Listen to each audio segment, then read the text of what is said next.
শুভ সকাল, সকল বন্ধুকে আন্তরিক শুভেচ্ছা জানিয়ে ছোট্ট একটা ভিডিও নিয়ে জগদ্ধাত্রী পুজো নিয়ে আসছি। এটা হচ্ছে আরামবাগে সারদামণি আশ্রম। এই আশ্রমে এই পুজোটা হয় প্রত্যেক দিন। আমার বাড়ি এইখানটায়, আমি থাকি। তো তোমাদেরকে দেখিয়ে দিচ্ছি কি হচ্ছে, সেটা দেখে নাও।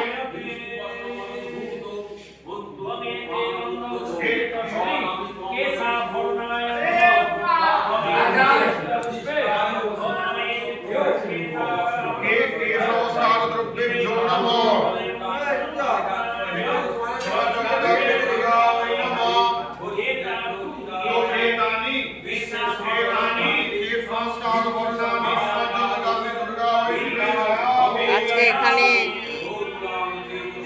খিচুড়ি প্রসাদ বিতরণ করা হবে, অর্থাৎ বসে খাওয়া। কালকে কুপন কেটে আশ্রমটা তো এরকম করেই চলে। তো আজকে সকলেই আসতে পারবে, খেতে পারবে। যারা যারা এই ভিডিওটা দেখছো সকলে চলে এসো, মায়ের প্রসাদ পেয়ে যাবে। এটা হচ্ছে সারদামণি আশ্রম আরামবাগ। সকলকে আন্তরিক শুভেচ্ছা এবং ভালোবাসা জানিয়ে আজকের মতো ভিডিও এখানেই শেষ করছি।